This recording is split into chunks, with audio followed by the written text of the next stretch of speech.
ხვიჩა კვარაცხელია ოქროს ბურთის ნომინანტთა სიაში მოხვდა.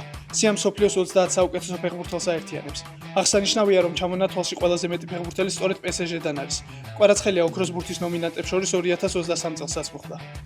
ქართველმა ფეხბურთელმა გიორგი არაბიძემ სამხრეთ კორეულ კლუბს Hyundai-ის FIFA-ში დავა მოუგო. კლუბს ქართველი ფეხბურთელისთვის 2.5 მილიონი ევროს გადახდა დაიკისრა. არაბიძე Hyundai-ში 2024 წლის აპრილიდან თამაშობდა.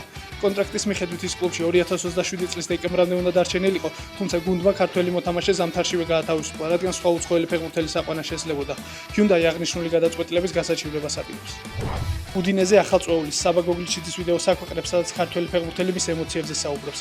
გოგლიჩიძე ამბობს, რომ ტრანსფერით ძალიან ბედნიერია. ძალიან ბედნიერი ვარ თქვენთან ერთად ყოფნით. უდინეზეს ისტორიაში პირველი ქართველი ფეხბურთელი ვარ და ყველაფერს ვიზამ, რომ ჩემი ქვეყანა და ქართული დროშა ვასახელო. ამბობს გოგლიჩიძე ვიდეოში. საბა ლობჟანიძემ ჩრდილოეთ ამერიკის ლიგის თასზე მექსიკურ ატლასს გოლი გაუტანა.